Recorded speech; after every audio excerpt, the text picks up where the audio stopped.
안녕하세요. 삼자 톡톡. 톡톡.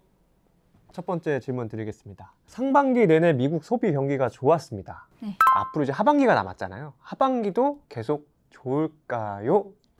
네, 일단 미국 경기 같은 경우에는 한국과는 다르게 수출이 아니라 내수로 먹고 사는 나라입니다. GDP의 70% 가까이가 거의 그 민간 소비로 구성돼 있고요.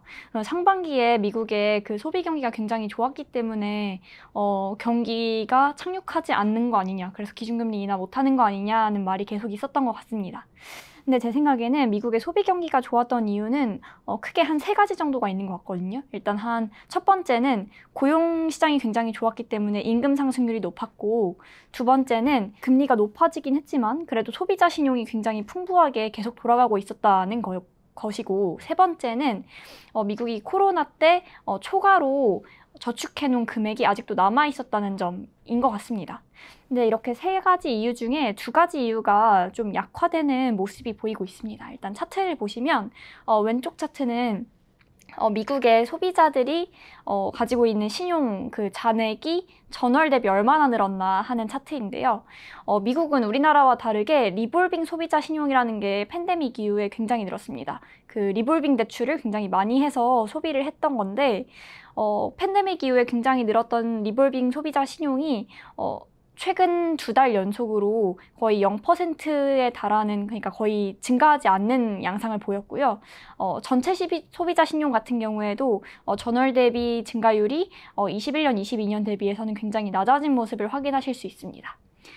또 오른쪽 차트 보시면 20년, 21년에 정부에서 지원금을 굉장히 많이 받아서 누적 초과 저축으로 계속 쌓아뒀던 이 현금 잔액이 22년, 23년에 저축보다는 소비를 더 많이 하면서 소비해 가면서 최근 2달 정도는 이 누적 초과 저축이 0에 접어들게 됐고요. 그래서 이제 향후에는 초과 저축을 많이 해서 쌓아뒀던 돈을 쓰는 그런 소비 양상은 없을 것 같다라는 생각입니다.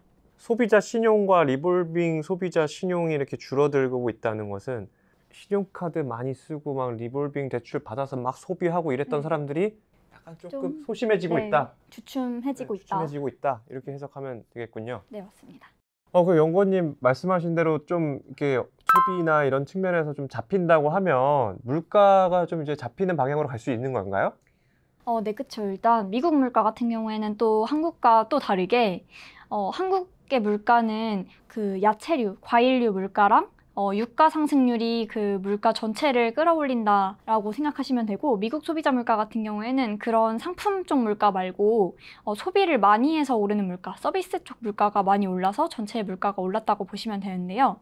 차트를 보시면 서비스 물가 중에서 에너지 물가까지 차감한 핵심 소비자 물가 중에 서비스만 차지하는 그 물가가 아직도 전년 동월 대비 5.3%라서 전체 물가 목표치인 2%를 훨씬 상회하는 수준이거든요. 그래서 헤드라인 물가가 더 이상 하락하지 못하게 막는 요인이기도 했고요.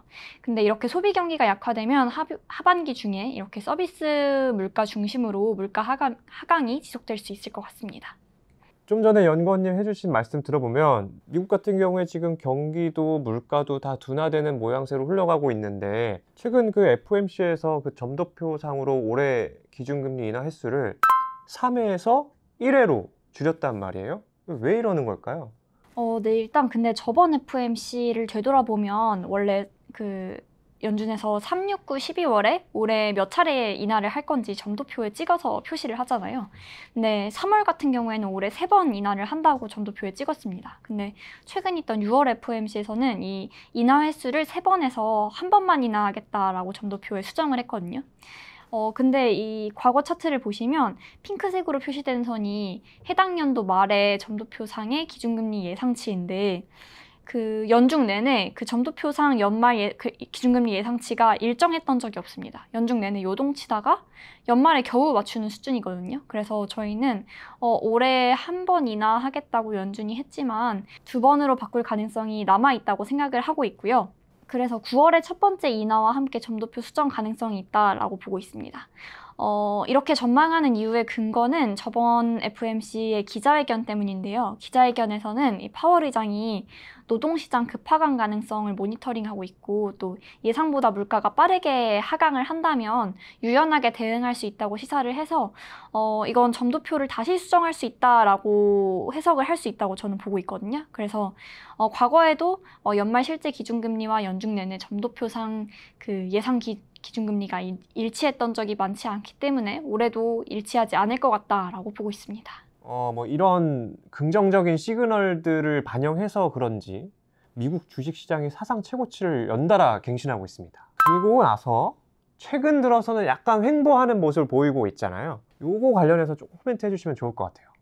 금리라는 게 주식시장의 할인율 역할을 하기 때문에 그 금리가 내려가면은 주식시장에 대한 할인율도 같이 내려가게 됩니다. 그렇게 되면 주식시장의 밸류에이션 확장세가 나타나기 때문에 요번에도 그게 나타났다라고 보시면 될 것 같은데, 최근에는 뭐 엔비디아나 그 테크주들에 대한 밸류에이션이 너무 많이 확장이 된 게 아닌가 라는 우려감이 부각이 되면서 성장주를 중심으로 좀 조정세가 나타났습니다. 저희도 나름의 그 리스크 온오프, 그러니까 리스크 지표가 있습니다. 그러니까 그걸 확인을 해보면 지금 과열 국면에 와 있기 때문에 단기적으로 성장주의 기간 조정은 저희가 염두에 둘 필요가 있겠습니다 라고 생각을 합니다. 근데 이게 이제 기간 조정으로 끝날지 가격 조정으로 끝날지가 가장 큰 화두인데, 제가 생각했을 때 이거는 기간 조정, 그러니까 짧은 조정으로 끝날 가능성이 높다, 크게 뭐 꺾이지는 않을 것 같다라고 생각하는 이유가, 오른쪽 차트를 보시면 이게 12개월 포워드 EPS 증가율, 그러니까 성장주와 가치주의 이익 증가율을 나타내는 건데, 지금 성장주의 이익 증가율이 조금 더 높이 있지 않습니까? 그러니까 아직까지 성장주의 이익 주도력이 더 상대적으로 높습니다. 하향 조정세가 나타나지 않는 이상은 그 가격 조정세가 나타날 가능성은 낮다라고 생각을 합니다. 네, 연구원님. 제가 미국 말고 중국에 대해서도 한번 좀 여쭤보고 싶습니다. 사실 지난 그 하반기 전망 발표해 주실 때 제가 기억하기로는 중국에 대해서 약간 조금 부정적인 견해를 보여주셨거든요. 그래서 지금은 어떻게 보시는지. 네, 저희가 이제 하우스뷰를 수립을 할 때 미국, 유로존, 일본, 한국, 중국, 인도 이런 국가를 중심으로 투자 의견을 제시하고 있습니다. 근데 저희가 이제 유일하게 비중 축소 의견을 제시하는 게 중국입니다. 그리고 이번에도 저희는 그 의견을 유지를 하고 있는데요. 그 이유는 이익 자체가 지금 하향 조정세가 지속되고 있기 때문에 아까 미국과는 조금 완전 반대의 방향성을 가지고 있습니다.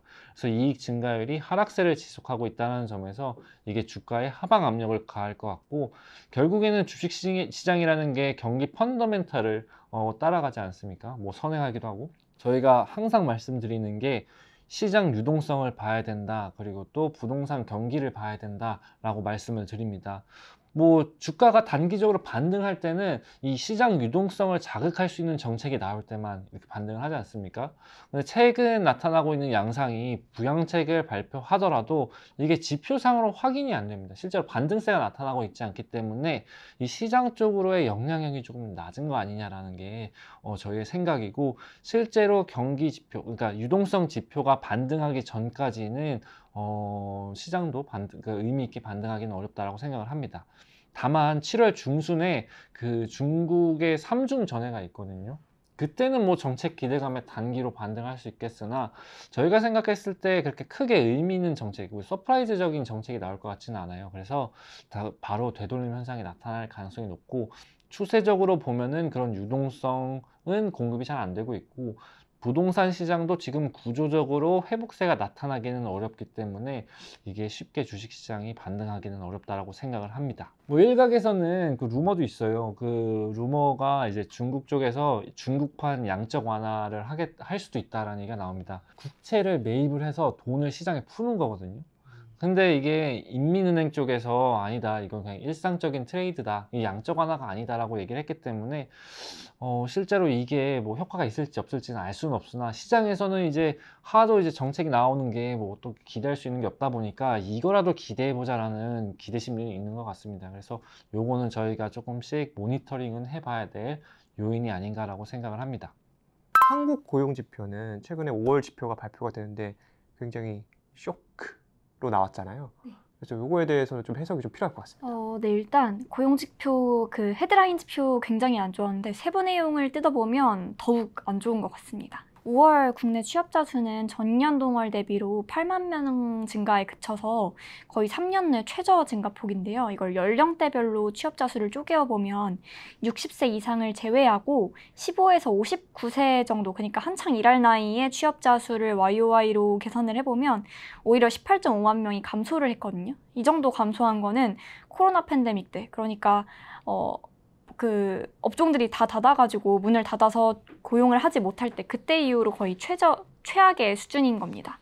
업종별로는 팬데믹 이후에 그 취업자 수 증가를 이끌어온 서비스업 취업자 수 증가 속도가 대폭 둔화된 것으로 확인이 되고, 내수 경기가 부진함에 따라서 자영업자 일자리 수가 줄어든 것이 배경이 된 것으로 저희는 해석을 하고 있습니다.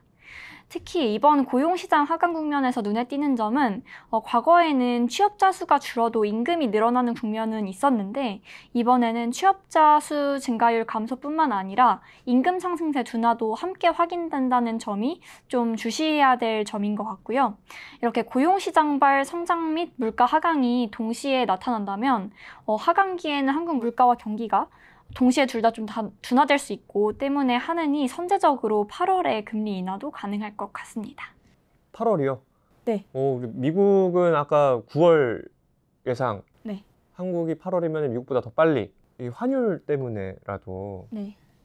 한국이 먼저 기준금리 인하 가능하겠냐 이런 질문도 있을 것 같아요. 그렇긴 한데 2019년에도 네. 이제 한 반개월 빨리 한국은행이 기준금리를 먼저 인하했던 적이 있고, 사실 8월에 인하를 한다는 게 그냥 인하를 하는 게 아니라 7월 말 FOMC에서 9월에 우리 인하할 수 있겠다라는 시그널을 좀 줄 것 같습니다. 그 미국의 간을 먼저 좀 보고 결정할 것이다. 네. 예, 그러면 이제 한국 경기 좀 안 좋아지는 거 확인을 했는데 네. 그 물가도 그럼 확실하게 좀 내려갈까요? 일단 한국 물가 같은 경우에는 거의 지금 2%대로는 안정이 됐습니다. 그래서 지금 소비자 물가 상승률은 1월에 2.8%였는데 5월에 2.7%로 거의 보합권에서 유지되고 있고요. 1월의 상승 기여도랑 지금의 상승 기여도를 비교를 해보면 기여도 측면에서 가장 많이 하락한 항목은 개인 서비스 항목입니다. 앞서 말씀드렸다시피 고용 지표가 굉장히 안 좋기 때문에, 그러니까 자영업자를 중심으로 서비스업이 굉장히 안 좋았기 때문에 개인 서비스업 중심으로 물가 상승률이 낮아졌고요.